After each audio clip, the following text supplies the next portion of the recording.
दोस्तों ये 2-3 दिन पुरानी वीडियो है। यहाँ पर आप लोगों को एक वीडियो चलती हुई नज़र आ रही होगी, जहाँ पर आप देख सकते हैं कि अबू समरा बॉर्डर से एक गाड़ी कतर के अंदर आ रही है।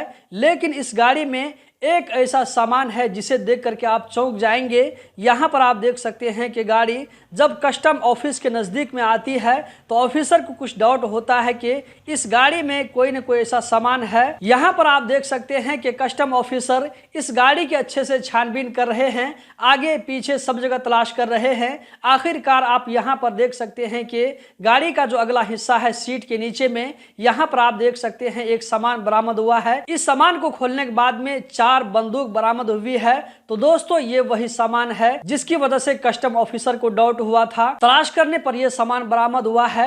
इसी के साथ साथ में आप यहाँ पर देख सकते हैं कि बहुत सारी बंदूक की गोलियां भी बरामद हुई है। जिस आदमी ने भी ये काम किया है उसका यहाँ पर नाम नहीं बताया गया है, लेकिन ये कन्फर्म है कि जिसने भी ये काम किया है एक लंबे समय तक के लिए उसको जेल की हवा खानी पड़ेगी, क्योंकि कतर में इस तरह का जो ममनुआ सामान होता है उसको सख्ती से लाना मना होता है। इस वीडियो को मैं आम लोगों के अंदर में अवेयरनेस और जागरूकता पैदा करने के लिए शेयर कर रहा हूं कि कतर में अगर कोई भी इलीगल काम करता हुआ पकड़ा जाता है तो उसके साथ में किस तरह का मामला किया जाता है। उम्मीद करता हूं आप लोगों को वीडियो बहुत पसंद आई होगी। वीडियो को लाइक करके आगे जरूर शेयर करें ताकि सारे भाइयों तक पहुंच सके।